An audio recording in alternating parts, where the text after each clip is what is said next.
الحمد للہ رب العالمین والصلاة والسلام علی سید المرسلین اما بعد فاعوذ باللہ من الشیطان الرجیم بسم اللہ الرحمن الرحیم. پڑھیے الصلاة والسلام علیک یا رسول اللہ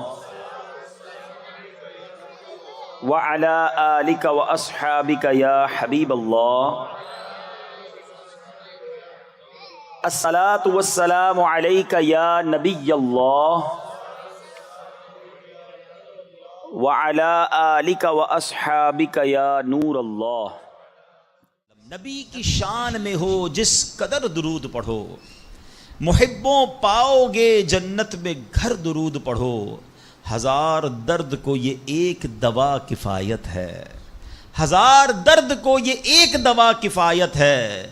جو پیش آئے ذرا بھی خطر درود پڑھو. ایک بار پھر درود پاک پڑھ لے. صلو علی الحبیب صلی اللہ تعالی علی محمد صلی اللہ علیہ وسلم. میرے پیارے اسلامی بھائیو، علامہ ابن حجر رحمۃ اللہ تعالی فرماتے ہیں درود پاک ایک نیکی نہیں ہے. سبحان اللہ. ہم درود پڑھتے بعضوں کا سمجھتے ہیں ایک نیکی کمال، یہ کئی نیکیوں کا مجموعہ ہے. درود پڑھنے سے ایمان تازہ ہوتا ہے، یہ ایک نیکی. درود کی برکت سے نبی پاک علیہ الصلوۃ والسلام پر یقین بڑھتا ہے، یہ دوسری نیکی. درود پاک پڑھنے میں تعظیم مصطفیٰ ہے، رسپیکٹ آف رسول اللہ صلی اللہ تعالی علیہ وسلم ہے، یہ تیسری نیکی. درود پاک پڑھنے سے آخرت پر ایمان پکا ہوتا ہے، یہ چوتھی نیکی. درود پاک میں نبی پاک علیہ الصلوۃ والسلام کے احسانات کا ذکر ہے، یہ پانچویں نیکی. اور درود پاک میں نیکوں کے سردار مکی مدنی تاجدار صلی اللہ تعالیٰ علیہ وسلم کا ذکر ہے، اور نیکوں کے ذکر پر رحمت اترتی ہے، یہ چھٹی نیکی ہے. ہائے ہائے، نیکیوں کا انبار لگ جاتا ہے اگر بندہ درود پاک پڑھنے والا بن جائے. اللہ مجھے اور آپ کو کثرت سے درود پاک پڑھنے کی توفیق عطا فرمائے. ایک بار پھر درود پاک. صلو علی الحبیب صلی اللہ تعالی علی محمد صلی اللہ علیہ وسلم. ایک واقعہ بڑا مشہور واقعہ ہے اور قرآنی واقعہ ہے. کئی بار ہم نے سنا ہوگا، چونکہ اب دن آنے والے ہیں، ہم ذوالقعدہ میں داخل ہو چکے ہیں اور ہم نے آگے بڑھنا ہے انشاءاللہ. تو ذوالحجہ آ جائے گا، اور جیسے ہی ذوالحجہ آتا ہے تو ایک عظیم خاندان کی یاد بہت زور سے، بڑی زور و شور سے دنیا بھر میں اس کا ذکر شروع ہو جاتا ہے. اور وہ عظیم خاندان ہے حضرت ابراہیم علیہ نبینا علیہ الصلوۃ والسلام کا خاندان. حضرت ابراہیم کی یاد ہے، حضرت اسماعیل کی یاد ہے، بی بی ہاجرہ کی یاد ہے. مسلمان حج کو جا رہے ہیں، اس پہ بھی حضرت ابراہیم اور ان کے خاندان کی یادیں ہیں، اور جب قربانی کرتے ہیں تب بھی حضرت ابراہیم اور حضرت اسماعیل کی یادیں ہیں. کیا خاندان ہے. مگر ان واقعات سے جو آج بیان میں سے کچھ باتیں میں عرض کروں گا، اور اس کا مقصد کیا ہے انشاءاللہ وہ آگے بتاتا ہوں. ایک بادشاہ تھا نمرود. یاد رہے کہ دنیا میں 4 ہی ایسے بادشاہ گزرے ہیں جن کو پوری دنیا پر حکومت کرنے کا موقع ملا ہے. ٹھیک ہے، اس میں 2 ایمان والے تھے، 2 غیر مسلم تھے. جو ایمان والے تھے وہ حضرت سلیمان علیہ نبینا علیہ الصلوۃ والسلام، اور دوسرے حضرت ذوالقرنین رحمۃ اللہ تعالی علیہ. اور 2 جو غیر مسلم تھے، بے ایمان تھے، اس میں ایک تھا نمرود اور دوسرا فرعون. اچھا، اب نمرود جو تھا وہ بڑا ہی بدبخت تھا. ایک تو خدائی کا دعوے دار بھی ہو جاتا تھا، اور نمرود نے حضرت ابراہیم علیہ نبینا علیہ الصلوۃ والسلام کو بھی اپنی طرف بلانے کی کوشش کی کہ وہ بھی اس کی بات مانے. حضرت ابراہیم علیہ الصلوۃ والسلام اس کی بات نہیں مانتے تھے، وہ اللہ وحدہ لا شریک کی بات کرتے تھے. نمرود خدائی کا دعویٰ کرتا تھا. بڑے طویل واقعات ہیں کہ کس طرح نمرود کے دربار میں رہ کر حضرت ابراہیم نے حق کی دعوت دی. نمرود نے کہا کہ میں خدا ہوں، تو آپ نے فرمایا خدا تو وہ ہے جو زندہ کرتا ہے. تو نمرود نے کیا کیا، ایک بندہ جس کو سزائے موت سنا دی گئی تھی اس کو جیل سے نکال کے رہا کر دیا. کہا دیکھو میں نے بھی زندہ کر دیا، اس کی تو موت لکھی ہوئی تھی نا، سزائے موت ہو گئی تھی، میں نے اس کو فارغ کر دیا. کہا آپ نے فرمایا اللہ تو وہ ہے جو موت دیتا ہے. تو اس نے ایک عام بندے کو پکڑا اور اس کو قتل کا حکم دے دیا، اس کو مار دیا. کہا موت تو میں بھی دیتا ہوں. حضرت ابراہیم نے کہا کہ میرا رب وہ ہے. حضرت ابراہیم علیہ السلام نے کہا کہ میرا رب وہ ہے جو مشرق سے سورج کو نکال کر مغرب میں طلوع کرتا ہے، اگر تو خدا ہے تو مغرب سے نکال کر دکھا. اب اس کے پاس کوئی جواب نہیں تھا، یہ کیسے کر سکتا ہے کوئی؟ تو بہرحال کمال کا جذبہ تھا، کمال کا یقین تھا اللہ وحدہ لا شریک پر، ایسا یقین، سبحان اللہ۔ اب جب نمرود نے دیکھا کہ کوئی بات یہ ماننے کے لیے تیار نہیں ہے، تو ان بدبختوں نے یہ فیصلہ کیا کہ حضرت ابراہیم علیہ السلام کو آگ میں ڈال دیا جائے۔ اچھا وہ کوئی نارمل آگ نہیں تھی، ایسی آگ نہیں تھی کہ لکڑیاں لگائیں اور جناب بندے کو ڈالنا ہے، ایک ایسی آگ تھی کہ جو اس وقت تک اتنی بڑی آگ لگائی نہیں گئی تھی، اور ایسی آگ تھی کہ کوئی پرندہ بھی اوپر سے گزرتا تھا تو وہ گزر نہیں پاتا، جل کے اس کے اندر کوئلہ بن جاتا تھا، اور حضرت ابراہیم علیہ السلام کو اس آگ میں پھینکا جانے لگا۔ دیکھیں آج بھی اگر کوئی جیل میں قید ہو نا، سزا سنا بھی دی گئی ہو، تو اس کو یقین ہوتا ہے کہ کوئی نہ کوئی راستہ نکل آئے گا، ضمانت ہو جائے گی۔ یہاں تک کہ سزائے موت کے قیدیوں کو بھی یقین ہوتا ہے کہ چلیں کوئی نہ کوئی چانس ہوگا، کوئی سزا معاف ہو جائے گی، کوئی عمر قید میں تبدیلی ہو جائے گی۔ سنا ہے پاکستان کی جیلوں میں کئی سال سے لوگ ہیں سزائے موت کے قیدی ہیں، مگر ان کو سزائے موت نہیں ہو رہی، تو کوئی نہ کوئی یقین یا امید رہتی ہے۔ مگر حضرت ابراہیم علیہ السلام کو آگ میں پھینک دیا گیا، اپنی طرف سے اچھال دیا گیا۔ تو جبریل امین آئے اور آ کر کہا کہ اے ابراہیم کوئی حاجت ہو تو بتائیں۔ حضرت ابراہیم علیہ السلام کہتے ہیں مجھے تم سے کوئی حاجت نہیں ہے۔ کہا پھر جس سے حاجت ہے اس کو بتا دینا، اللہ رب العالمین کی بارگاہ میں تو عرض کریں۔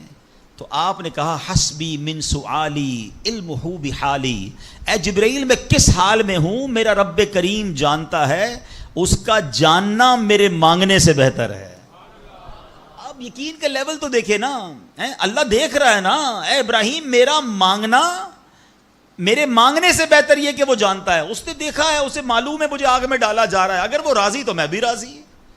پنجابی شاعر کہتے ہیں نا، جے سونا میرے دکھ وچ راضی میں سکھ نو چلے پاوا ہوں، اگر میرا مالک میرے دکھ میں راضی ہے تو میں نے سکھ کو کیا کرنا ہے۔ یہ کیسا یقین تھا، مگر اس یقین کا نتیجہ کیا نکلا کہ قرآن میں رب فرماتا ہے یا نار کونی برداً وسلاما علی ابراہیم۔ پھر آگ کو رب نے کیا حکم دیا، ذرا سمجھیے گا بات کو، اللہ کی قدرت کا کیسا نظارہ ہے اس واقعے میں۔ مجھے بتائیے آگ کا کام کیا ہے؟ آگ کا کام تو جلانا ہی ہے نا، عقل بھی کہتی ہے، سائنس بھی کہتی ہے، تجربہ بھی کہتا ہے، جب بھی آگ ہے کوئی چیز ڈالو جلی جاتی ہے۔ مگر اسی آگ کو رب نے کیا حکم دیا، اے آگ ابراہیم پر ٹھنڈی اور سلامتی والی ہو جا۔ اللہ اکبر، حضرت ابراہیم کا ایمان ایسا تھا، یقین ایسا تھا کہ اتنی بڑی آگ جو ہے حضرت ابراہیم کے لیے گلزار بن جاتی ہے، باغ بن جاتی ہے۔ اچھا پھر ہوا کیا کہ نمرود جو ہے کچھ دنوں کے بعد، ایسا نہیں فوراً، کچھ دنوں تک آگ جلتی رہی، حضرت ابراہیم اس میں ڈالے جا چکے تھے۔ نمرود نے سوچا دیکھوں تو صحیح کہ ابراہیم کا حال کیا ہوا ہے۔ وہ اپنے محل کی چھت پر چڑھ گیا، اور چھت پر چڑھنے کے بعد اس نے آگ کی طرف دیکھا۔ جب آگ میں دیکھا تو وہ حیران ہو گیا کہ حضرت ابراہیم اس اتنی بڑی آگ میں ایسے بیٹھے ہوئے ہیں جیسے بندہ باغ میں بیٹھا ہوتا ہے، بالکل اس آگ نے کوئی بال بھی بیکا نہیں کیا۔ حضرت ابراہیم چند منٹوں یا چند گھنٹوں میں نہیں رہے۔ تفاسیر میں لکھا کہ حضرت ابراہیم علیہ السلام اس آگ میں ایک روایت کے مطابق 7 دن اور ایک روایت کے مطابق 40 دن اس آگ میں رہے، مگر جب آپ باہر آتے ہیں تو آگ نے کوئی اثر آپ پر نہیں ڈالا۔ اللہ اکبر، تو پتہ یہ چلا کہ اچھا پھر اس نے کیا کیا، اس شخص نے، نمرود نے یہ کیا کہ ہو سکتا ہے یہ آگ کی جو ہے نا یہ کیٹیگری ٹھیک نہیں ہے، یہ آگ جلانے والی آگ نہیں ہے۔ تو نمرود نے پریکٹیکل کرنے کے لیے ایک اور بندے کو اس آگ میں ڈال دیا۔ حضرت ابراہیم اس آگ میں موجود ہیں اور بڑے نارمل طریقے سے بیٹھے ہوئے ہیں، آگ جل رہی ہے، تو نمرود نے ایک اور شخص کو آگ میں ڈالا۔ جیسے ہی وہ بندے کو آگ میں ڈالا، اس آگ نے اس بندے کو جلا کر راکھ کر دیا۔ یعنی اس آگ کا کام جلانا تھا، مگر میرا رب جس کے لیے چاہے وہ آگ گلزار بن سکتی ہے۔ اللہ اکبر۔ آپ علیہ الصلوۃ والسلام کا جب یہ معجزہ لوگوں نے دیکھا تو کئی لوگ کلمہ پڑھ کر مسلمان ہو گئے، مگر نمرود کے نصیب میں ایمان نہیں تھا۔ لیکن اس واقعے سے سیکھنے کو کیا ملا؟ یقین، بلیف، اللہ پر بھروسہ۔ اور اگر رب پر بھروسہ ہونا تو ایسے کام آج بھی اپنی آنکھوں سے ہم دیکھ سکتے ہیں۔ ہاں، شاعر مشرق کہتے ہیں نا، اگر آج بھی ہو ابراہیم سا ایمان پیدا، there is only one condition، ایمان وہ چاہیے، یقین وہ چاہیے۔ اگر آج بھی ہو کیسا ایمان؟ ابراہیم سا ایمان پیدا، آگ کر سکتی ہے انداز گلستان پیدا۔ آج بھی غموں کی آگ باغ بنے گی, آج بھی آپ کی مشکلوں کی آگ باغ بنے گی, مگر پرابلم یہ کہ یہ بھروسہ کہاں ہے, وہ یقین کہاں ہے اللہ پر. ڈگمگا گئے ہم لوگ, ہمارے یقین اور بھروسے ہل گئے ہیں. اللہ اکبر. آئیے ایک اور واقعہ سنتے ہیں. حضرت ابو مسلم خولانی رحمت اللہ تعالی علیہ, ان کو امت کا حکیم کہا جاتا تھا. بڑے کمال کی شخصیت اور بڑے عقل مند اور دانا تھے. آپ کے دور میں, آپ یمن میں رہتے تھے اور آپ تابعی بزرگ ہیں. تابعی کس کو کہتے ہیں؟ جس نے کسی صحابی کو ایمان کی حالت میں دیکھا ہو اور اس کا خاتمہ بھی ایمان پر ہی ہوا ہو. تابعی, سبحان اللہ, وہ تابعی بزرگ تھے, یمن میں رہتے تھے. آپ کے دور میں ایک شخص تھا اسود انسی. اس بندے نے معاذ اللہ نبوت کا جھوٹا دعویٰ کر دیا اور ایک دن زبردستی آپ کو اپنے پاس بلایا اور پوچھا کہ کیا تم گواہی دیتے ہو کہ محمد صلی اللہ تعالیٰ علیہ وسلم اللہ کے رسول ہیں؟ کہا ہاں بالکل, میرے آقا علیہ الصلوۃ والسلام اللہ کے نبی ہیں, سچے نبی ہیں, وہ میرے آقا ہیں, میں ان پر ایمان رکھتا ہوں. تو پھر وہ کہتا ہے اچھا یہ گواہی دیتے ہو کہ میں بھی اللہ کا رسول ہوں؟ تو حضرت اسود کہتے ہیں, حضرت ابو مسلم خولانی کہتے ہیں کہ میں نے نہیں سنا تم کیا کہتے ہو, یعنی سنا ہی نہیں اس کی بات, سنی انسنی کر دی. اسود انسی کو بڑا غصہ آیا, اس نے فوراً حکم جاری کیا کہ بڑی اور خوفناک آگ جلائی جائے. آگ جلائی گئی. ابو مسلم رحمت اللہ تعالی کو اس دہکتی آگ میں ڈال دیا جائے, حکم دے دیا.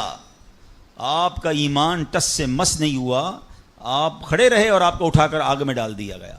سبحان اللہ, جس رب نے حضرت ابراہیم کے لیے آگ کو ٹھنڈا کیا تھا نا, گلزار کیا تھا, ابو مسلم خولانی رحمت اللہ تعالی کے لیے بھی وہ آگ سلامتی والی ہو گئی. بالکل صحیح سلامت آگ سے باہر آ گئے. اسود انسی نے جب یہ دیکھا کہ یہ اتنی بڑی کرامت, اب یہ لوگوں کو پتہ چل جائے گا تو میری تو نبوت کا جو دعویٰ ہے وہ بیڑا غرقی ہو جائے گا. تو ان کو آزاد بھی کر دیا اور کہا کہ فوراً یہاں سے آپ چلے جائیں. تو آپ کو یمن سے نکال دیا. آپ یمن سے نکلے اور مدینہ منورہ حاضر ہو گئے. غلامی میں نہ کام آتی ہیں شمشیریں نہ تدبیریں, غلامی میں نہ کام آتی ہیں نہ شمشیریں نہ تدبیریں, جو ہو ذوق یقین پیدا تو کٹ جاتی ہیں زنجیریں, کوئی اندازہ کر سکتا ہے اس کے زور بازو کا, نگاہ مرد مومن سے بدل جاتی ہیں تقدیریں. بات یقین کی ہے, بات ایسے کس کو کہتے ہیں, ایمان کی ہے.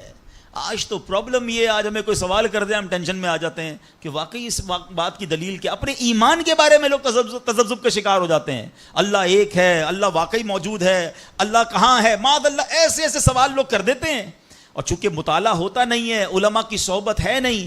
آپ سمجھیے بات کو, اس وقت جو ماحول ہے اپنے بچوں کے ایمان کی حفاظت کی فکر کرنے کا دور ہے. ہمیں پتہ ہونا چاہیے ہمارا ایمان کیا ہے, اللہ کے بارے میں, رسول کے بارے میں, فرشتوں کے بارے میں, قیامت کے بارے میں, جنت دوزخ, ہم کیا ایمان رکھتے ہیں اور اس کی ڈیٹیل کیا ہے. مسلمانوں کو اسلام کے بارے میں پتہ ہی کچھ نہیں ہے. اور اچھا جنہوں نے ایمان پر حملہ کرنا ہے ان کو سب پتہ ہے, ان کو پتہ ہے ان کو کیسے بہکانا ہے, ان کو پتہ ہے ان کے دل میں شک کی پن کیسے چبونی ہے. تو خدارا یہ بات سمجھیے کہ اس وقت باقاعدہ ایسے لوگ, ایسے ادارے کام کر رہے ہیں کہ کسی طرح مسلمانوں کا ایمان چھین لیا جائے, ان کو اپنے رب سے ہی جناب یقین ختم کر دیا جائے, اسلام سے ہی ان کو ہلا دیا جائے, مگر فکر ہی کسی کو نہیں ہے. امام عشق و محبت اعلیٰ حضرت نے 100 سال پہلے یہ بات کہی تھی. بتاؤ وہ 100 سال پہلے کے معاملات تھے, اب اور کتنے خطرناک ہو گئے. آپ نے لکھا تھا سونا جنگل رات اندھیری, چھائی بدلی کالی ہے, سونے والو جاگتے رہیو چوروں کی رکھوالی ہے. انہوں نے سمجھایا تھا کہ چور رکھوالے بن گئے ہیں, آپ کو اسلام کے لبادے میں اسلام کی بات کرنے آئیں گے اور ایمان لوٹ کے چلے جائیں گے, پتہ بھی نہیں چلے گا. کہتے ہیں آنکھ سے کاجل صاف چرا لیں, یہاں وہ چور بلا کے ہیں. کیا محاورہ استعمال کیا ہے, آنکھ میں جب کاجل لگا ہوا ہو تو کون نکال سکتا ہے, مگر کاجل تو پھر بھی نکل سکتا ہے, ایمان تو دل کے اندر ہوتا ہے نا. اتنے شاطر ہیں کہ تمہاری آنکھ سے کاجل بھی چرا لیں گے, آنکھ سے کاجل صاف چرا لیں, یہاں وہ چور بلا کے ہیں. تیری گٹھڑی تاکی ہے اور تو نے نیند نکالی ہے. یہ دور غفلت کی نیند سونے کا نہیں ہے. ہمارے بچوں کو کتنا پتا ہے اسلام کے بارے میں, خود ہمیں کتنا معلوم ہے, لیکن یقین بزرگوں کا کیسا تھا کہ جناب ان کو آگ میں ڈال دیا جاتا تھا, وہ آگ باغ بن جاتی تھی. یقیناً آج کے دور میں یہ ٹیسٹ نہیں کریں گے ہم, اب یہ بھی نہ ہو کہ جناب کوئی کہے چلو جناب اسلام یقین جو ہے میرا اسلام حق پر ہے کہ نہیں, آگ میں جاتا ہوں, آگ نہیں جلائے گی مجھے. پہلا ایسے یقین بھی تو لائیں نا. یہ امتحان اور ٹیسٹ کرنا ہمارا کام نہیں, یہ اللہ والوں کا انداز ہوتا تھا. بڑی خوبصورت بات سمجھیے گا کہ ہمیں کس طرح اللہ پر بھروسہ رکھنا ہے. ایک شخص نے حضرت عیسیٰ سے کہا آپ اللہ پر کامل بھروسہ کرتے ہیں؟ کہا ہاں بالکل کرتا ہوں. کہا پھر پہاڑ سے کود جائیں, اللہ نے بچانا ہوگا تو تمہیں بچا لے گا. آپ کا رب بچاتا ہے کہ نہیں بچاتا دیکھتے ہیں. کیا خوبصورت جواب دیا حضرت عیسیٰ علیہ السلام نے. آپ فرماتے ہیں اللہ پر بھروسہ ضرور رکھتا ہوں مگر اللہ کا امتحان نہیں لیتا ہوں. تو یہ بھی بات سمجھنے والی ہے. اس طرح کے ٹیسٹ نہیں لیے جاتے اپنے آپ پر, مگر ان واقعات سے سیکھنا کیا ہے کہ یقین کیسا ہونا چاہیے, رب کے فیصلوں پر اطمینان کیسا ہونا چاہیے. سبحان اللہ. انہی حضرت ابراہیم علیہ السلام کا ایک اور واقعہ ہے نا. ایک قافلہ تھا, 3 افراد ہیں, بلکہ اس میں سبحان اللہ 4 افراد ہیں. حضرت ابراہیم, حضرت اسماعیل, بی بی ہاجرہ, اور چوتھے کون تھے؟ حضرت جبرائیل. حضرت جبرائیل راستہ بتا رہے ہیں. یہ پورا قافلہ پیچھے پیچھے جا رہا ہے. کہاں جا رہا ہے؟ حضرت جبرائیل سے حضرت ابراہیم کو اتنا شوق تھا, پوچھتے ہیں ابراہیم اے جبرائیل ہماری منزل آ گئی؟ کہتے ہیں ابھی اور آگے. ہماری منزل آ گئی؟ کہتے ہیں ابھی اور آگے. لکو دک صحرا میں ایک ٹیلے پر جا کر, کون سی جگہ تھی جہاں آج مکہ آباد ہے؟ کچھ بھی نہیں تھا, کعبہ بھی نہیں تھا. اسی ٹیلے والی جگہ پر بعد میں کعبہ بنایا گیا. بالکل صحرا ہے, نہ پانی ہے نہ کھانا ہے. حضرت جبرائیل نے بتایا اے ابراہیم تمہارا مقام آ گیا ہے. حضرت ابراہیم کی اطاعت دیکھیں کہ وہ بیٹا جو 99 سال کی عمر میں دعاؤں کے بعد ملا ہے. حضرت اسماعیل آپ کو 99 سال دعا کرتے کرتے گزر گئے, پھر ملے تھے, مگر حکم کیا تھا کہ اپنے بیٹے کو, اپنی زوجہ کو وہاں چھوڑ آؤ. حضرت ابراہیم اپنی زوجہ کو, اپنے بیٹے کو جب چھوڑ کر جاتے, تھوڑے سے کھجورے ہیں, پانی ہے, تو بی بی ہاجرہ کیا کہتی ہیں؟ 3 بار کہا کہ ابراہیم کس کے سہارے چھوڑے جا رہے ہیں, کس کے سہارے چھوڑے جا رہے ہیں. حضرت ابراہیم نے جواب نہیں دیا, تو آخر میں کہتی ہیں اللہ امرک بہذا, اے اللہ کے نبی, کہ اللہ پاک نے آپ کو اس کا حکم دیا ہے؟ آپ نے کہا مجھے رب نے حکم دیا ہے. اب یقین دیکھیں اس خاتون کا, اس ماں کا یقین دیکھیں جس کا چھوٹا بچہ ساتھ ہے, دودھ پیتا بچہ ساتھ ہے, نہ کوئی انسان نہ پرندہ. مگر جب حضرت ابراہیم نے کہا نا کہ ہاں رب کا حکم ہے, تو کیا کہا؟ لا یضیعنا اللہ, یعنی اے اللہ پاک کے نبی اگر یہ اللہ پاک کا حکم ہے تو پھر آپ خیر سے جائیں, اللہ ہمیں ضائع نہیں کرے گا. رب کا حکم ہے نا, پھر کھانا بھی اسی نے دینا ہے, پانی بھی اس نے دینا ہے, ہماری حفاظت بھی اسی نے کرنی ہے. ہائے ہائے یقین کیسا تھا کہ وہ رب رحمان قدرتوں والا ہے. اللہ وہ ہے جو مردے سے زندہ نکال سکتا ہے. اللہ وہ ہے جو دن سے رات کو بناتا ہے, رات سے دن کو بناتا ہے. اللہ پاک وہ ہے جو بنجر سرزمین کو سرسبز و شاداب بنا دیتا ہے. یہ وہی رب ہے جو صحرا سے چشمے نکال دیتا ہے. اللہ پر یقین تھا کہ اگر پانی نہیں تو کیا ہوا, پانی بھی اسی کی نعمت ہے, وہی عطا فرمانے والا ہے. ارے یہاں کھانا نہیں تو کیا ہوا, رزق دینے والا تو موجود ہے. سبحان اللہ. اور ایسا ہی ہوا, کہا اب خیر سے جائیے, اللہ ہمیں ضائع نہیں کرے گا. کیا خوبصورت شعر ہے نا. یقین مثل خلیل آتش نشینی, یقین مثل خلیل آتش نشینی, یقین اللہ مستی خود گزینی, سن اے تہذیب حاضر کے گرفتار, غلامی سے بدتر ہے بے یقینی. کیا ترجمہ ہوا اس کا معنی کیا ہوا؟ یقین کیا ہے؟ حضرت ابراہیم کی طرح بے خطر بغیر ڈرے آگ میں کود جانے کا نام یقین ہے. یقین کیا ہے؟ محبت الہی میں غرق ہو جانا اور اپنے آپ کی اصلاح میں لگ جانا یقین ہے. اے دور حاضر کی تہذیب کے دیوانوں, بے یقینی جو ہے وہ غلامی سے بھی بری چیز ہے. آج بے یقینی کی فضا کیسی ہے, یقین ہی نہیں ہے کسی کو.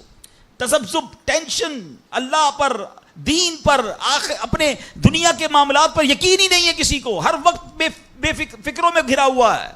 اے میرے پیارے اسلامی بھائیوں, آج غربت عام ہے, مشکلات ہیں, ہر دوسرا آدمی مشکلات پہ پھنسا ہوا ہے, لڑائی جھگڑے ہیں, نا اتفاقی ہے. دنیا میں کئی جگہ تو مسلمان بیچارے ظلم و ستم کا شکار ہیں. اللہ پاک ان کی غیب سے مدد فرمائے. الحمدللہ مسلمانوں نے تاریخ میں شاندار کارنامے سر انجام دیے ہیں. اللہ کریم نے مسلمانوں کو بڑی شان و شوکت سے نوازا ہے, مگر اب حالات کسی اور طرح کے چل رہے ہیں. کبھی غور کیا اس کی وجہ کیا ہے؟ اس پر تجزیہ کیا جائے تو ایک بڑی وجہ سامنے یہ آتی ہے کہ مسلمانوں میں بے یقینی بڑھا دی گئی ہے. پیارے آقا مکی مدنی مصطفیٰ صلی اللہ تعالی علیہ وسلم کا ذرا فرمان سنیے. مشہور صحابی حضرت ابو ہریرہ رضی اللہ تعالیٰ عنہ اس حدیث کے راوی ہیں. رسول ذیشان مکی مدنی سلطان صلی اللہ تعالی علیہ وسلم نے فرمایا ما اخاف علی امتی الا ضعف الیقین. آقا فرماتے مجھے اپنی امت پر خوف نہیں ہے مگر یقین کی کمزوری کا, یعنی اور کوئی خوف نہیں ہے. یہ امت ایسا نہیں ہوگا کہ شرک میں مبتلا ہو جائے گی. فرمایا میری امت اللہ پاک کا انکار نہیں کرے گی, ہاں میری امت کو جو بڑا مسئلہ درپیش ہوگا ان کا یقین کمزور ہو جائے گا, ان کا بھروسہ کمزور ہو جائے گا. ایک اور حدیث پاک سنیے. آقا فرماتے ہیں نجا اول هذه الامه بالیقین والزہد. اس امت کے پہلے لوگ یقین اور دنیا سے بے رغبتی کے ذریعے نجات پا گئے. وَيَهْلِكُ آخِرُ هَذِهِ الْأُمَّةِ بِالْبُخْلِ وَالْعَمَلِ. اور اس امت کے جو آخری لوگ ہوں گے کنجوسی اور لمبی امیدوں کے سبب ہلاک ہو گئے. پہلے والے یقین کی وجہ سے کامیاب ہو گئے. کیسا یقین تھا؟ 313 تھے نا, مگر بھروسہ رب پر کیسا تھا کہ فرشتوں کی فوج مدد کے لیے آ جاتی ہے. اور بعد والے فرمایا کنجوسی ہوگی, لمبی امیدیں ہوں گی. کنجوسی کیوں ہوتی ہے؟ مال خرچ کروں گا ختم ہو جائے گا, یقین نہیں ہے نا, یہ پیسے چلے جائیں گے. زکات نہیں دیتے لوگ, اللہ کی راہ میں خرچ نہیں کر رہے, لمبی امیدیں بنائی, یقین نہیں ہے. کاش یہ بات سمجھ آ جائے کہ میرے اور آپ کے نصیب میں جو رزق لکھا ہے وہ لکھا ہوا ہے, وہ ہمیں مل کر رہے گا, مگر اسی کی ٹینشن میں زندگی گزر رہی ہے. بے یقینی کی کچھ مثالیں میں آپ کو سمجھاتا ہوں. ابھی تک شاید کچھ لوگ کہہ رہے ہوں گے یار یہ بات تو ٹھیک کر رہے ہیں, بے یقینی ہونی نہیں چاہیے, مگر ہمیں تو بے یقینی نہیں ہے. اب میں کچھ ایگزامپل کے ذریعے سمجھاتا ہوں. ہم مانتے تو ہیں اللہ پاک رزق دینے والا ہے, ٹھیک ہے, پھر بھی مال کے پیچھے مارے پھرتے ہیں. کوئی لندن پیرس کے خواب دیکھ رہا ہے, کشتیوں کے اندر بیٹھ کر, پچھلے دنوں واقعات ہوئے نا, پیسے دے کر وہ ڈنکی لگا کر جاتے ہیں, کوئی راستے میں مر جاتا ہے, کوئی کشتی میں بیچارے ڈوب گئے. کیوں؟ یقین نہیں ہے ادھر پیسے نہیں ملیں گے, ادھر پیسے ملیں گے, کسی طرح ادھر چلا جاؤں یا مر جاؤں گا بھوکا. ذرا غور کیجئے اے میرے پیارے اسلام بھائی, کو سود کا کام کرتا ہے. کیوں کرتا ہے سود کا کام؟ یقین نہیں ہے نا کہ حلال کماؤں گا تو پیچھے رہ جاؤں گا. ملاوٹ, رشوت, ڈاکہ, چوری, اگر ان تمام غلط کاموں کے پیچھے آپ دیکھیں تو یقین نہیں ہوتا کہ یار ملاوٹ نہیں کروں گا تو مال نہیں بکے گا, پیسے والا کیسے بنوں گا, غریب ہی رہ جاؤں گا. یقین ختم ہو گیا ہے, جس کی وجہ سے ہر دوسرے آدمی کو جناب غلط کام کرنا ہے. آگے چلیے. ہم مانتے ہیں نواز دنیا بھی سنوار دیتی ہے, آخرت بھی سنوار دیتی ہے, سنتے بھی ہیں بولتے بھی ہیں, مگر نماز پر دنیا کو ترجیح دیتے ہیں. یار نماز پڑھوں گا تو کاروبار پہ, دکان پہ کون بیٹھے گا, ہیں؟ نماز پتہ ہے آخرت اور دنیا سنوار دے گی, یقین نہیں ہے. اسی طرح ہم مانتے ہیں کہ مسلمان کی ترقی قرآن پر عمل کرنے میں ہے, مگر نہ قرآن خود پڑھتے ہیں نہ اپنے بچوں کو پڑھاتے ہیں. ہم مانتے ہیں کہ اللہ پاک دعائیں قبول فرماتا ہے, مگر بے یقینی ہے. اول تو دعا مانگتے نہیں ہیں, اور مانگتے ہیں تو یقینی نہیں ہوتا. اب یقین کریں, علماء نے لکھا ہے کہ جو بندہ بغیر یقین کے ساتھ دعا مانگتا ہے نا, اس کی دعا قبول ہی نہیں ہوتی ہے. یعنی مثال دیتا ہوں, آپ بیمار ہیں یا پریشان ہیں یا کوئی مشکل میں ہیں, دعا کرتے ہوئے یہ خیال آ رہا ہے یار مسئلہ حل ہونا تو نہیں ہے, چلو پھر بھی مانگ لیتے ہیں. علماء کہتے ہیں حل ہی نہیں ہونا ہے, تمہیں رب پر ہی بھروسہ نہیں ہے. اب مثال دیتا ہوں اس کو ایک بلا تمثیل. آپ کا کوئی ملازم ہے, اس کو پیسوں کی ضرورت ہے, اور وہ آپ کے پاس آ کے کہتا ہے صاحب 5,000 روپے کی ضرورت ہے, مجھے لگتا تو نہیں آپ دیں گے, چلیں پھر بھی آپ سے مانگ ہی لیتا ہوں. آپ بتائیں آپ اس کو پیسے دیں گے یا ڈانٹ دیں گے کہ جب تمہیں مجھ پر یقین ہی نہیں ہے تو آئے کیوں میرے پاس, مجھے لگتا تو نہیں آپ میری مدد کریں گے, چلیں پھر بھی آپ سے کہہ دیتا ہوں میری پہلے ہی آپ نے اس بندے کو ناراض کر دیا نا. ہم کہتے نہیں ہیں, مگر ہماری بے یقینی یہ کہہ رہی ہوتی ہے, اور اللہ سے دعا کر رہے ہوتے ہیں کہ اللہ مجھے امید تو نہیں تو دے گا, پھر بھی میں مانگ رہا ہوں. توبہ توبہ توبہ. یقین پتہ ہے کیسے کام کرواتا ہے؟ ایک بڑا پیارا واقعہ ہے. ایک گاؤں میں بارش نہیں ہو رہی تھی اور لوگ پیاسے مر رہے تھے, کئی سال ہو گئے بارش نہیں ہو رہی تھی. آخر کار گاؤں والوں نے پلان کیا کہ سارے گاؤں والے جمع ہوتے ہیں اور مل کر دعا کرتے ہیں, نماز استسقاء, اور اس کا ایک پورا طریقہ ہے دعا کا. ایک قطرہ بارش کا نہیں پڑ رہا تھا, مویشی بھی پیاسے, لوگ بھی پیاسے, کنویں بھی سوکھ گئے تھے. اب جب گراؤنڈ میں لوگ جمع ہوئے نا تو ایک نوجوان ہاتھ میں چھتری لے کر آیا. لوگ اس کا مذاق اڑانے لگے، ارے اللہ کے بندے سالوں ہو گئے بارش نہیں ہوئی ہیں، تم چھتری لے کر آئے ہو؟ تو کہتا مانگنے کس سے آیا ہوں؟ اس رب نے بارش تو دینی ہے، واپسی کیا بھیگتا ہوا جاؤں گا؟ اور علماء کہتے ہیں جب دعا شروع ہوتی ہے تو اتنی بارش ہوتی ہے کہ پورا گاؤں بھیگتا جاتا ہے، وہ نوجوان چھتری کے سائے میں جا رہا ہے۔ فرمایا یہ اس نوجوان کا یقین تھا جس کی وجہ سے یہ بارش ہوئی ہے۔ کاش یہ بات سمجھ آ جائے، ارے رب پر بھروسہ نہیں کرو گے تو کس پر بھروسہ کرو گے؟ اپنے دین پر، اللہ رسول کے فرمان پر ہی ہمیں بھروسہ نہیں ہے۔ غور کیجئے، یہ یقین لے آؤ واپس، زندگی میں موج آ جائے گا، زندگی اتنی پرسکون ہو جانی ہے اگر اللہ کے فیصلوں پر یقین آ جائے، اللہ کی عطاؤں پر یقین ہو جائے، آخرت کے وعدوں پر یقین ہو جائے، نبی پاک کی حدیثوں پر یقین ہو جائے۔ اعلیٰ حضرت رحمۃ اللہ تعالی علیہ کا کیسا یقین تھا؟ ایک بار غالباً اپنی والدہ کے ساتھ حج پر جا رہے تھے، اس زمانے میں پانی کے شپ جاتے تھے، اتنا زبردست رف سی ہو گیا، طوفان آ گیا، لوگ ڈر گئے، کلمے پڑھنے لگے، یہاں تک کہ لوگوں نے کفن نکال لیے کہ چلو کفن پہن لے، ڈوبنے والا ہے جہاز۔ اعلیٰ حضرت امام اہل سنت مفتی ہیں، ٹھیک ہے نا، اتنے بڑے مفتی ہوتے ہوئے آپ نے بھی والدہ کو کہا میں اللہ کی قسم کھا کر کہتا ہوں جہاز نہیں ڈوبے گا۔ تھوڑی دیر ہوئی تو ایسا ہی ہوا، جہاز کو کام ڈاؤن ہو گیا، سب خیر سے پہنچ گئے۔ تو ماں نے کہا بیٹا اتنی بڑی قسم کیسے کھا لی تم نے؟ کہ میں نے نبی پاک علیہ الصلوۃ والسلام کا فرمان سنا ہے، جو کشتی میں بیٹھ کر یہ دعا پڑھ لے، بسم اللہ مجریہا و مرساہا ان ربی لغفور الرحیم، وہ کشتی نہیں ڈوبے گی۔ میں اللہ کی قسم کھا کے کہتا ہوں کہ میرے نبی نے فرمایا نا، وہ یقین تھا۔ ہم کتنی بار دعا پڑھتے ہیں مگر دعا پڑھ کے بھی کہتے ہیں پتہ نہیں قبول ہوگی نہیں ہوگی، پڑھ لیتے ہیں، یہ والی چیز نکال دیں۔ وظیفے ہمارے کیوں نہیں لگتے؟ لوگ کہتے ہیں وظیفہ پڑھ رہا ہوں مسئلہ نہیں ہو رہا، تعویذ لیا پھر بھی مسئلہ۔ تعویذ پہنتے وقت بھی خیال ہی ہوتا ہے چلو یار پہن لیتے ہیں، پتہ نہیں ہونا ہے نہیں ہو تو کچھ نہیں ہونا۔ وظیفہ پڑھ لیں اور کہہ رہے پتہ نہیں ہوتا، پہلے یقین لائیں۔ اچھا ڈاکٹر بھی یہی کہتے ہیں، یہ صرف اب یہ وظائف اور ان چیزوں میں نہیں، آپ اگر ڈاکٹر پر بھی یقین نہ رکھیں نا کہ یار اس کی دوائی پتہ نہیں کام کرتی ہے نہیں کرتی، کیونکہ بہت ساری چیزوں کے پیچھے یقین، ول پاور۔ بڑا خوبصورت جملہ میں نے کتاب میں پڑھا تھا کہ جو لوگ کہتے ہیں یہ ہو جائے گا ان سے ہو جاتا ہے، جو لوگ کہتے ہیں یہ نہیں ہوگا ان سے نہیں ہوتا ہے۔ کاش یہ بات سمجھ آ جائے آپ کو، ہو جائے گا، آپ کر لو گے، بڑے بڑے کام لوگ کر جاتے ہیں، میں کر لوں گا انشاءاللہ، پتہ نہیں ہوگا نہیں ہوگا، ٹرائی کر لیتا ہوں، پہلے ہی سمجھ لو نہیں ہوگا۔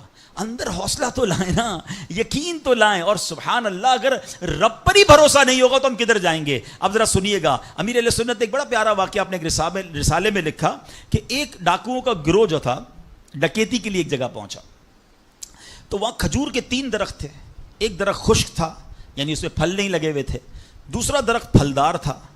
تو ڈاکوؤں کا سردار نے دیکھا کہ ایک چڑیا جو ہے وہ پھلدار درخت سے اڑتی ہے، خشک درخت پر جاتی ہے، واپس پھلدار درخت پہ آتی ہے، پھر خشک درخت پر جاتی ہے۔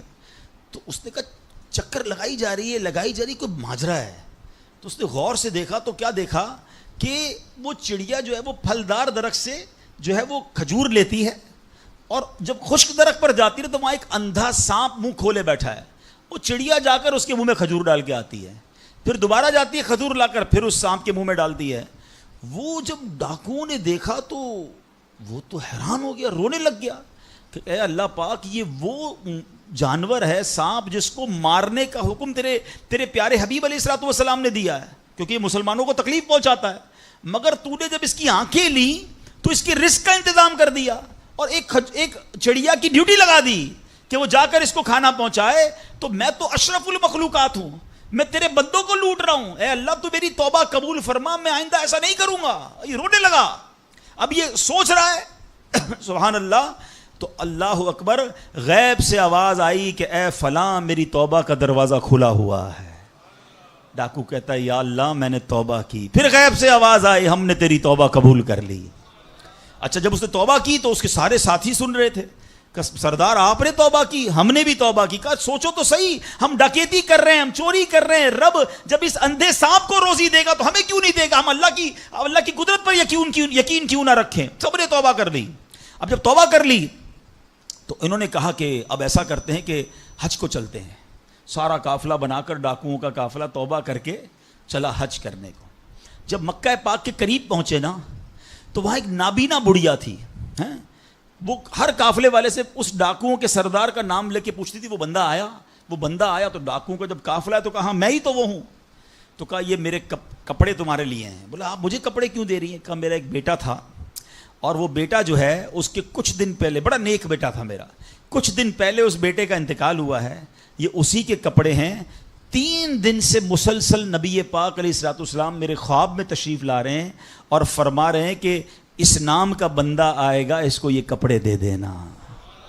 ہائے ہائے, ذرا سوچو تو صحیح, جب رب توبہ قبول کرتا ہے تو مرتبے کیسے بڑھا دیتا ہے. کاش یہ بات سمجھ آ جائے. اللہ سے بندہ جب دوستی کر لیتا ہے نا, اللہ پچھلے گناہ معاف فرما دیتا ہے, بلکہ اللہ راضی ہو جائے تو گناہوں کو نیکیوں میں بدل دیتا ہے.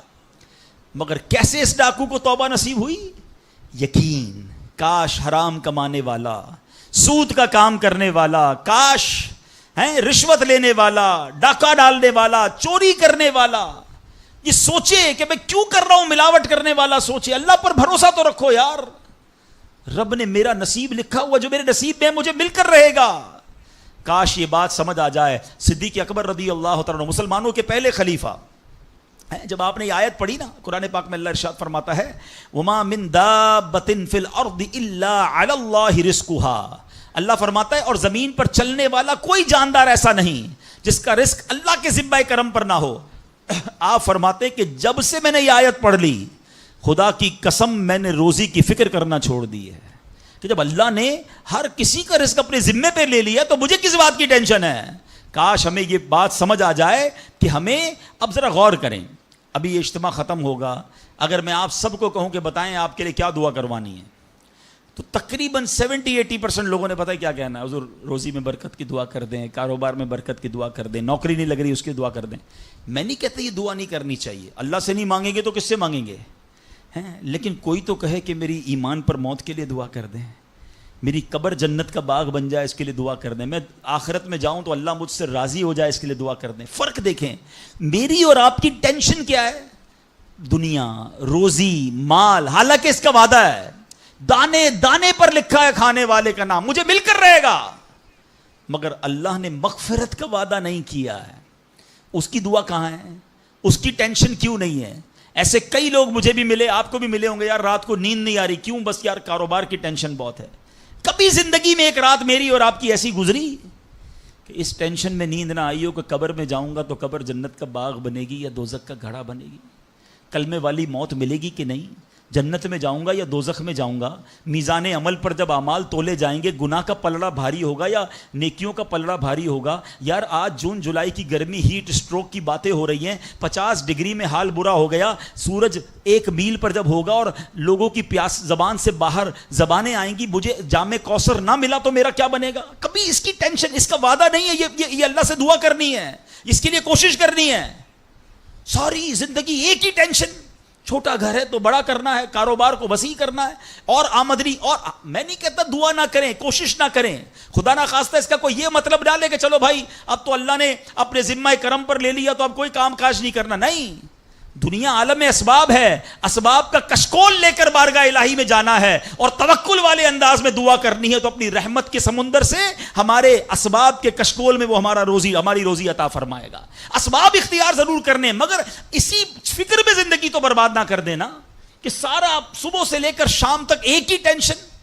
بھروسہ رکھے رب پر, یقین رکھے رب پر. آج حال یہ ہے, بچہ پیدا ہو جائے تو ٹینشن, او ہو اب میرا بچہ ہو گیا, اس کی آگے پرورش میں کیسے کروں گا, اس کی تعلیم کا کیا ہوگا, اور خاص طور پہ بچی پیدا ہو جائے تو ایسے بدبخت لوگ ہیں کہ اب جناب بیوی کو برا بھلا کہہ رہے ہیں, خاندان میں جھگڑے ہو رہے ہیں بچی کی پیدائش پر کہ اب اس کی شادی کیسے ہوگی, یہ تو بوجھ آ گئی ہے. معاذ اللہ.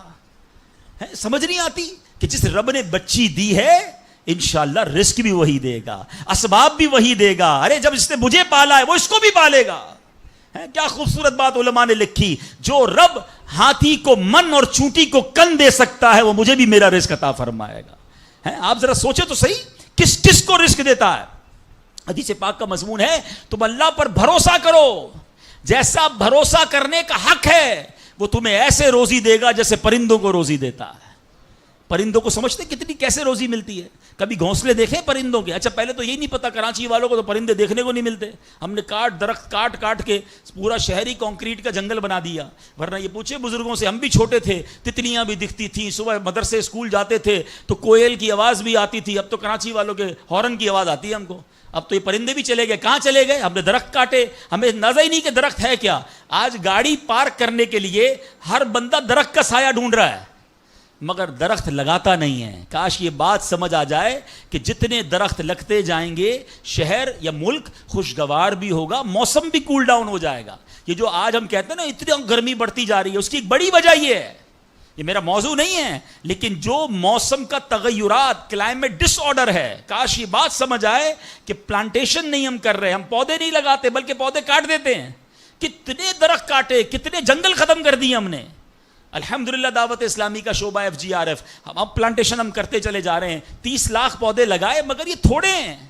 کاش میری یہ بات لوگ سن رہے ہوں, اس کا شارٹ کلپ سنیں اور وائرل کریں کہ اگر آپ نے اپنے آنے والی نسلوں کو خوشگوار موسم دینا ہے, اچھے حالات دینے ہیں, ٹھنڈی چھاؤں دینی ہے, آکسیجن کی فیکٹریاں دینی ہیں, تو ہم سب کو کم از کم ایک پودا لگانا چاہیے. 25 کروڑ پاکستانی بتایا جاتا ہے, 24 کروڑ پاکستانی, سب صرف ایک پودا لگائیں اور تو اس پودے کو درخت بنائیں, صرف پودے کو بچے کی طرح پالیں. آپ یقین کریں ہمارا ملک ایک پورا ملک ہی باغ بن جائے گا. تو اب ذرا سوچیں کہ ہمیں یہ بات سمجھنی ہے کہ یہ گھونسلے, یہ جو حدیث میں سنا رہا تھا بات کہاں سے چلی کہ اللہ پرندوں کو کیسے رزق دیتا ہے. آپ کو پتہ پرندے کتنے, ایک تحقیق کے مطابق اس دنیا میں جتنے انسان ہوتے ہیں نا ملٹی پلائی بائی 10 جانور ہوتے ہیں. اگر 800 کروڑ انسان ہیں, 8 ارب کے قریب آبادی ہو گئی دنیا کی, 800 کروڑ, 8 ارب, تو بتا آپ سمجھو کہ 80 ارب جانور ہیں دنیا میں. اور کہا جاتا ہے ملٹی پلائی بائی 10 کریں اس کو تو اتنے پرندے ہوتے ہیں. یعنی اس کا مطلب 800 ارب کم و بیش پرندے ہیں دنیا میں. آپ نے پرندوں کے گھونسلے دیکھے کبھی؟ یہ جب گھر سے صبح اڑتے ہیں نا اپنے گھونسلے سے, سب کے پیٹ خالی ہوتے ہیں. گھونسلے میں کوئی کبڈ نہیں ہوتی ہے, کوئی شام کا دوسرے دن کا چارہ نہیں ہوتا ہے, بچے چھوٹے چھوٹے چھوڑ کر جاتے ہیں. مگر یہ 800 ارب پرندے جب شام کو گھونسلے میں آتے ہیں اللہ سب کو رزق دے چکا ہوتا ہے. کوئی پرندہ دنیا میں بھوکا نہیں سوتا. کیا خوبصورت بات, سمجھو اس کا مزہ لو نا. رب ہاتھی کو من دیتا ہے, اس کو ہاتھی کو کتنا کھانا چاہیے, دنیا میں کتنے ہاتھی ہوں گے, اس کو روز کے منو کھانا مل جاتا ہے. اور چونٹی کو کن چاہیے ہوتا ہے چھوٹا سا, وہ رب اس کو کن بھی دے دیتا ہے, پرندوں کو روزی دے دیتا ہے. اور جو اشرف المخلوقات ہیں وہ ٹینشن کھا رہے ہیں, وہ کبھی بلڈ پریشر کی گولی, تو کبھی شوگر کی گولی, کبھی ڈاکٹر کے پاس, ٹینشن بہت ہے ڈاکٹر صاحب 2 سال بعد کیا ہوگا, مارکیٹ ڈاؤن. ارے بھائی تب سب چیزوں کا وعدہ ہے اور تم اس ٹینشن میں رہ گئے. ارے یہ کوشش کرنی تھی تو آخرت کی کرنی تھی, اللہ کو راضی کرنے کی کرنی تھی. لیکن ان تمام باتوں کے باوجود جیسے میں نے کہا نا کہ چھوڑنا نہیں ہے کام کاج. کچھ بے وقوف لوگ یہ سمجھ رہے ہوتے ہیں ایسا نہیں ہوگا. بڑی خوبصورت ایک بات اور کر دوں کہ اللہ پر بھروسہ کیسا کرنا ہے. ایک صوفی بزرگ شیخ سعدی لکھتے ہیں کہ ایک شخص تھا گھر سے محنت مزدوری کے لیے کام کاج کے لیے نکلا. اس نے دیکھا کہ ایک لومڑی ہے, اندھی ہے, اپاہج ہے, نہ دیکھ سکتی ہے نہ چل سکتی ہے. وہ حیران ہو گیا, ہاتھ پیر بھی نہیں, آنکھیں بھی نہیں, یہ لومڑی کھاتی کہاں سے ہے, چیک کرتا ہوں. تھوڑی دیر بیٹھا تو ایک شیر آیا. شیر نے کہیں سے شکار کیا تھا, وہ اپنا شکار لومڑی کے آگے ڈال دیا. اندھی لومڑی, اس نے جو کھانا تھا کھایا, باقی شیر لے کے چلا گیا. اس نے کہا کمال ہے جناب, اپاہج لومڑی کو رب رزق دیتا ہے تو مجھے کیا ضرورت ہے نوکری کرنے کی, مجھے کیا ضرورت ہے کام کاج کرنے کی. جا کے بیٹھ گیا مسجد میں, 3 دن ذکر کرتا رہا, عبادت کرتا رہا, ایک دانہ کھانے کو نہیں ملا. اللہ اللہ اللہ اللہ کر رہا ہے. اس کے بعد جب بھوک سے بحال ہو گیا تو اللہ سے فریاد کی, یا اللہ مجھے کوئی رزق نہیں ملا. کیا شاندار ارشاد ہوتا ہے. ابھی کیسا زبردست جملہ ہے. ارشاد ہوا تو نے لومڑی دیکھی ہے, شیر نہیں دیکھا. لومڑی کیوں بننا ہے, شیر بننا, اپنا رزق بھی کما اور دوسرے کو کھلانے والا بن جا. کچھ لوگ سمجھتے مجھے کوئی اور کھلا ہے, میرا بھائی کما رہا ہے, میں گھر میں بیٹھا مزے کرتا رہا ہوں. نہیں, فرمایا ایک بلکہ واقعہ آتا ہے, ایک بزرگ کے بارے میں آتا ہے. ایک شخص گیا, کہا میں نمازیں پڑھ رہا ہوں, عبادت کرتا ہوں, میرا بھائی مجھے سپورٹ کرتا ہے, وہ روزی کماتا ہے. فرمایا تیرا بھائی تجھ سے زیادہ افضل ہے. اللہ کو یہ پسند ہے کہ بندہ اپنے ہاتھ سے کمائے, کسی پہ ڈیپینڈیبل نہ رہے, کسی پر بوجھ نہ رہے. یہ شریعت کو محمود ہے. کوشش کرنی ہے, پھر اس کے بعد اللہ پر چھوڑ دینا ہے. کوشش سے انکار نہیں ہے, مگر صرف کوشش کرتے کرتے کرتے نمازیں بھی جا رہی ہیں, بھروسہ بھی رب پہ جا رہا ہے, یقین بھی ختم ہو رہا ہے, صبح سے شام مال کما رہا ہے, یہ محمود نہیں ہے, یہ پسندیدہ نہیں ہے. تو ان دونوں چیزوں میں فرق کرنا ہے اور اللہ پر یقین رکھنا ہے. پھر دیکھیں انشاءاللہ کیسے دنیا اور آخرت کی برکتیں ملتی ہیں. تو بہرحال میرے پیارے اسلامی بھائیوں, کاش یقین مل جائے تو پھر دیکھیں یقین کیسے کام بناتا ہے. امام حسن بصری نے ایک حدیث پاک بیان کی, آپ فرماتے ہیں, حدیث سنیے گا. پیارے آقا علیہ الصلوۃ والسلام فرماتے ہیں, لوگوں کو اس دنیا میں سب سے بہترین چیز یقین اور عافیت عطا کی گئی ہے, لہٰذا اللہ پاک سے ان دونوں چیزوں کا سوال کیا کرو. اللہ سے یقین مانگیں اور اللہ سے عافیت مانگے. امام حسن بصری جب حدیث پاک بیان کی نا تو فرمایا, رسول اکرم علیہ الصلوۃ والسلام نے سچ فرمایا, یقین ہی کی برکت سے جنت ملتی ہے, یقین ہی کی برکت سے آدمی جہنم سے دور بھاگتا ہے, یقین ہی کی برکت سے فرائض پورے ادا کرتا ہے, یقین ہی کی برکت سے آدمی ایمان پر ثابت قدم رہتا ہے, اور عافیت میں بڑی بھلائی رکھ دی گئی ہے. اے کاش ہمیں یقین ملے, ہمیں عافیت ملے. حدیث پاک میں آتا ہے, حدیث قدسی ہے, اللہ پر کیسا بھروسہ رکھنا ہے؟ انا عند ظن عبدی بی, میں اپنے بندے کے گمان کے نزدیک ہوتا ہوں جو مجھ سے رکھے. مفتی احمد یار خان نعیمی اس حدیث پاک کے تحت فرماتے ہیں, یہاں عبد سے مراد بندہ مومن ہے, یعنی بندہ میرے بارے میں جیسا یقین رکھے گا میں ویسا ہی اس کے ساتھ معاملہ کروں گا. بس یہ سمجھ لو آج بات, میرا اللہ بہتر فرمائے گا, رب میرے لیے بہترین فیصلہ کرے گا, وہ مجھے پالنے والا ہے, میری ماں سے زیادہ چاہنے والا. یقین تو کرو نا اس پر. لوگوں کو اللہ پر ہی یقین نہیں رہا ہے, میرا تو کام ہی خراب ہو جاتا ہے, اللہ معاذ اللہ, اب اس پہ کفریہ کلمات بھی کہہ دیتے ہیں, میرا تو جناب مسئلہ ہی حل نہیں ہوتا, میری دعا تو رب سنتا ہی نہیں ہے, میری مشکل آسان وہ کرتا ہی نہیں ہے. تم کھڑے نہیں ہو سکو گے. تم اللہ سے بدگمان نہ رہنا. اللہ کرے کہ انسان یہ سمجھ جائے کہ مجھے رب پر اچھا گمان رکھنا ہے. شاعر کہتے ہیں نا, جو سوچتا ہوں وہی بات ہونے لگتی ہے. پوچھو پازیٹیو لوگوں سے, ان کے ساتھ پازیٹیو جب سوچتے ہیں پازیٹیو ہونے لگتا ہے. جو سوچتا ہوں وہی بات ہونے لگتی ہے, جڑا ہوا ہے زمانہ میرے گمان کے ساتھ. اچھا سوچو گے تمہیں اچھا ملے گا. اب غور فرمائیے, جب یہ ذہنی بندہ بنا لے یار سچ سے کاروبار نہیں چلتا, تو پھر آپ کو برکت کاروبار میں کیسے ملے گی؟ پہلے ہی آپ نے یقین کر لیا ہے. جب یہ ذہن بنا لے کہ نماز کے لیے وقت نکالا تو کام میں نقصان ہو جائے گا, تو پھر کام میں ترقی بھی نہیں ملے گی. اب ذہن بنا لیا کہ ترقی کے لیے صرف دنیا کی ڈگریاں کمانی ہیں, تو پھر قرآن کریم کی برکات کہاں سے نصیب ہوں گی؟ جب یہ ذہن بنا لیا کہ آج نیکی کا دور ہی نہیں ہے, کچھ لوگوں کا ذہن بن گیا ہے بھائی جناب کوئی نیکی کا دور نہیں ہے, تو پھر نیکی کی برکت بھی نہیں ملے گی. ذہن پازیٹیو رکھیں, ذہن اچھا رکھیں, انشاءاللہ آپ دیکھیں آپ کے ساتھ اچھا ہونا شروع ہو جائے گا. میرے پاس وقت کم ہے, ورنہ اس پر تو پوری ریسرچ موجود ہے. آپ پازیٹیو سوچتے ہیں تو پازیٹیو انرجیز آپ کی طرف متوجہ ہو جاتی ہیں. اب تو سائنس بھی کہتی ہے نیگیٹو سوچتے ہیں تو نیگیٹو انرجیز آپ کی طرف متوجہ ہوتی ہیں, آپ ڈی مورلائز ہونا شروع ہو جاتے ہیں, آپ کے حوصلے ٹوٹنا شروع ہو جاتے ہیں. اور جس کو ول پاور کہا جاتا ہے, جس کو اچھا سوچنا کہا جاتا ہے, اگر بندہ یہ کرنا شروع کر دے پھر دیکھیں اس کے کام کیسے بن جاتے ہیں. تو اللہ کرے کہ ابھی یہ بات سمجھ آ جائے کہ ہمیں اپنے رب سے انشاءاللہ یقین حاصل کرنا ہے. حضرت خالد بن معدان رحمۃ اللہ تعالی علیہ فرماتے ہیں, تعلموا الیقین کما تعلموا القرآن, یعنی یقین کو بھی ایسے ہی سیکھا کرو جیسے قرآن سیکھتے ہو. میں نے بھی اسے سیکھ کر حاصل کیا ہے. سبحان اللہ. اب یقین سیکھنے کے لیے, یقین حاصل کرنے کے لیے علماء نے بڑے طریقے لکھے. پہلے تو بندہ دعا کرے کہ اللہ مجھے اپنا یقین عطا فرما. بڑی پیاری دعا حضرت ابوبکر صدیق کیا کرتے تھے, اللہم حب لی ایمانا و یقینا و معافاتا و نیہ, اے اللہ مجھے پکا ایمان, پختہ یقین, عافیت اور سچی نیت عطا فرما. اللہ پاک سے دعا کرتے رہیں اور ایسے لوگوں کے ساتھ رہیں. آخری بات کر لیتا ہوں جناب, پرابلم پتہ ہے کیا ہے؟ ڈی مورلائز بندہ پتہ کہاں ہوتا ہے؟ اس کا یقین متزلزل کب ہوتا ہے؟ وہ کیسے شک اور شبے والی لائف میں آ جاتا ہے. یہ صحبت سے ملتا ہے. آپ جب اللہ پر پکا یقین کرنے والے لوگوں میں بیٹھتے ہیں نا, آپ کا یقین بھی بڑھنا شروع ہو جاتا ہے. یار اس کو اللہ پر کتنا بھروسہ ہے, بیمار ہے پھر بھی کہتا ہے میرا رب کریم ہے, پریشان ہے پھر بھی کہتا ہے اللہ کی رضا پر راضی ہوں, میرا رب سب ٹھیک کر دے گا. جب ایسے لوگوں کے ساتھ آپ بیٹھتے ہیں نا, آپ کا یقین توکل بھی مضبوط ہونا شروع ہو جاتا ہے, بندہ اسٹرانگ ہونا شروع ہو جاتا ہے. اور جب بندہ بیٹھتا اٹھتا ہی ایسے لوگوں میں ہے جو ہر وقت مایوسی کی باتیں کرتے ہیں, ہر وقت جناب آنے والے خطرات اور پریشانیوں کا ہی ذکر کرتے رہتے ہیں, ارے بھائی کچھ نہیں ہونا, سب برباد ہو گیا ہے, سب ختم ہو گیا, ان کے پاس جب بیٹھو ایسا لگتا ہے سب کچھ تباہ ہونے والا ہے. ایسے لوگوں کے ساتھ نہ بیٹھیں، حوصلے والے لوگوں کے ساتھ بیٹھیں، توکل والے لوگوں کے ساتھ بیٹھیں، اللہ سے محبت کرنے والوں کے ساتھ بیٹھیں، پھر دیکھیں انشاءاللہ آپ کے کام کیسے سیدھے ہو جائیں گے۔ ایک آخری بات چلے کر لیتا ہوں، اللہ پر بھروسہ، اللہ کے فیصلوں پر یقین کیسے حاصل ہو، مجھے یہ کیسے پتہ چلے کہ یار یہ چیز میرے لیے بہتر ہے۔ میں نے کئی بار اپنے بیانات میں یہ اگزامپل دی ہے، میں دوبارہ دے دیتا ہوں، شاید کسی کے دل پر اثر کر جائے۔ میں مثال دیتا ہوں، ہمیں بعض اوقات بندہ پتہ ہے اللہ سے یقین کہاں ٹوٹتا ہے؟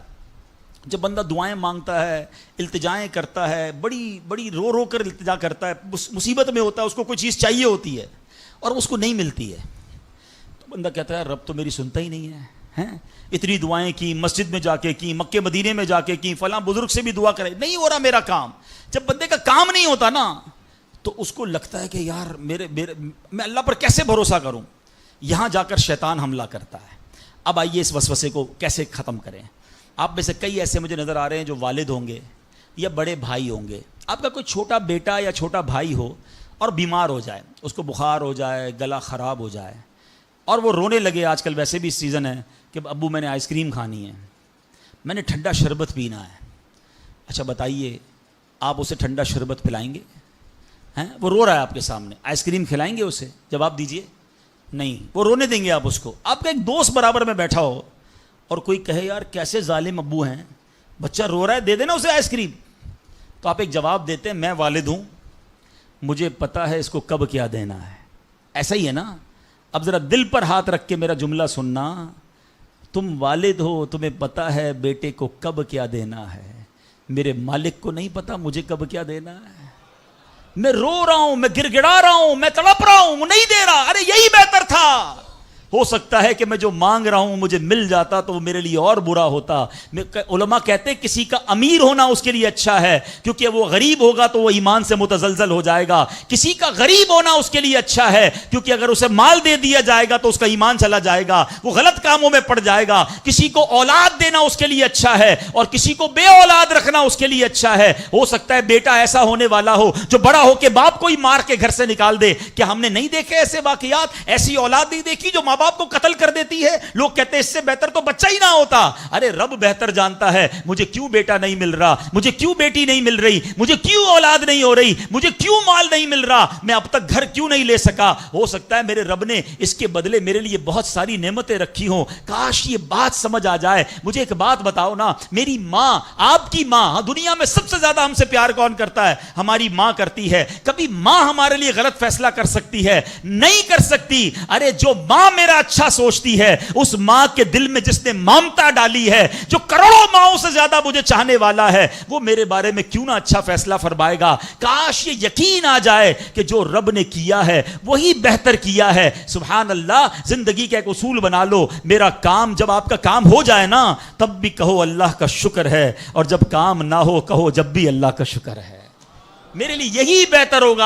آپ مزے میں آ جاؤ گے، اللہ سے دوستی کر لو، اے میرے رب جو تو نے فیصلہ کیا میں اس پر راضی ہوں۔ آپ کسی ٹینشن میں نہیں رہو گے۔ ہمارا پرابلم پتہ ہے کیا ہے؟ ڈیفنس کے لوگوں جانتے ہیں، کبھی گزرتے ہوں گے نا ڈیفنس کی گلیوں سے، یار یہ پلاٹ بہت اچھا مل رہا تھا، 4 سال پہلے یہ ریٹ تھا، میں لے لیتا، آج تو کتنی پرائس ہو گئی، یار وہ گاڑی 1 مہینہ پہلے لینے والا تھا، نہیں لی، گورنمنٹ نے پرائس بڑھا دی، یار یہ فیکٹری میں پہلے خرید لیتا۔ اسی ٹینشن میں رہتے ہیں، یہ کر لیتا، وہ کر لیتا۔ ارے نہیں کیا، نہیں ہوا، وہی میرے لیے بہتر تھا۔ جو رب نے دیا وہی میرے لیے بہتر ہے۔ خدا کی قسم، جس دن اللہ پر بھروسہ سیکھ لیا، رب سے دوستی کر لی، رب کے فیصلوں پر اطمینان تمہیں حاصل ہو گیا، زندگی کے بہت سارے غم ختم ہو جائیں گے۔ جو بھی ہوگا وہ رب کی طرف سے ہے۔ ارے جب حضرت ابراہیم آگ میں ڈالے جا رہے ہیں، جبریل امین آ کے پوچھتے بتاؤ اے ابراہیم تمہاری کوئی مدد کر سکتا ہوں، کوئی حاجت ہے؟ فرماتے مجھے کوئی حاجت نہیں۔ کہا اللہ سے تو کہہ دو کہ رب دیکھ رہا ہے، اس کا دیکھنا میرے مانگنے سے بہتر ہے۔ ہائے ہائے اللہ حضرت ابراہیم کے اس یقین کا کوئی ذرہ عطا فرما دے۔ اس توکل کا کوئی حصہ عطا فرما دے. باتیں تو ہم بڑی بڑی کرتے ہیں مگر جب سر پہ پڑتی ہے, جب کوئی مشکل آتی ہے, پھر ہمارا یقین ہل جاتا ہے. اللہ مجھے بھی اور آپ کو بھی اپنی سچی محبت عطا فرمائے, سچا یقین عطا فرمائے, سچا بھروسہ عطا فرمائے. اور یقین کریں جس دن رب پر بھروسہ مل گیا, آپ کی مشکل, آپ کی غم کی آگ باغ بننا شروع ہو جائے گی, آپ کی مشکلیں آسان ہونا شروع ہو جائیں گی. اللہ کریم آج اس مبارک رات کے صدقے ہم سب کو اپنا بھروسہ نصیب فرمائے. الحمدللہ ایسی پیاری باتیں دعوت اسلامی کے اس پیارے ماحول میں سکھائی جاتی ہیں. میری گزارش ہے اس مدنی ماحول سے وابستہ رہیں.